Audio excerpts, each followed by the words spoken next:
Hey everyone, Bridget here at the AFE Training Center. We are just going to be doing some lifting threads on my patient.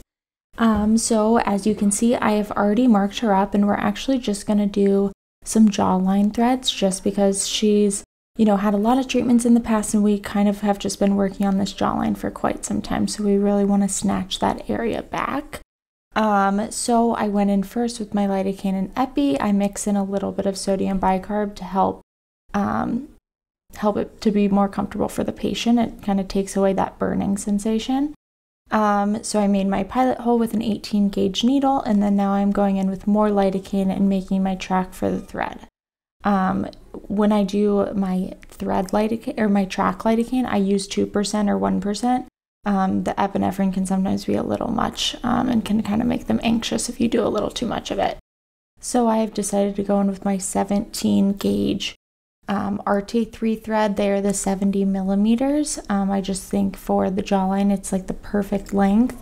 And I make sure I do a little bit of pressure at the tip to get it to engage, and then I over exaggerate and come out. So it looked great. So we are just going to be kind of like smoothing everything out.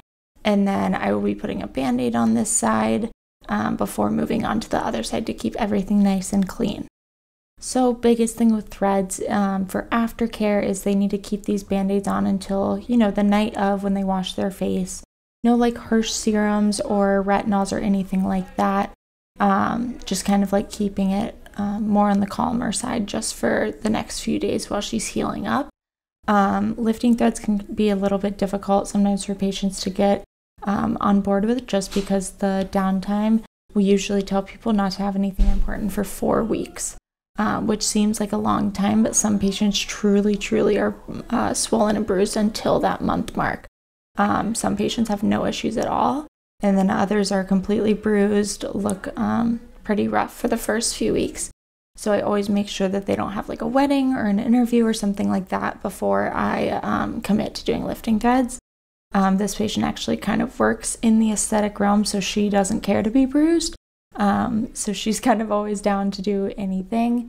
As you can see, like in the video, I am doing the exact same thing on the other side.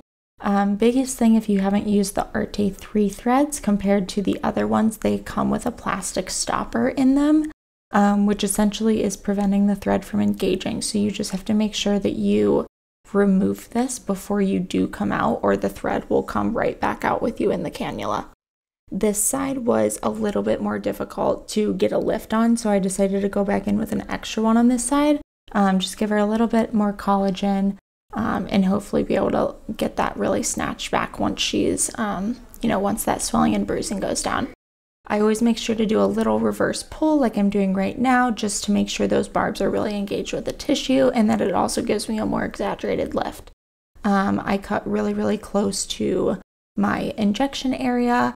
And then it kind of just like slides over the remaining of the thread, just kind of like slides into the tissue. But yeah, it was very easy. She's a great patient. Biggest thing with lifting threads is just making sure you're selecting an ideal candidate. And please reach out if you have any questions, and feel free to take our PDO courses that we teach as well. Thanks so much.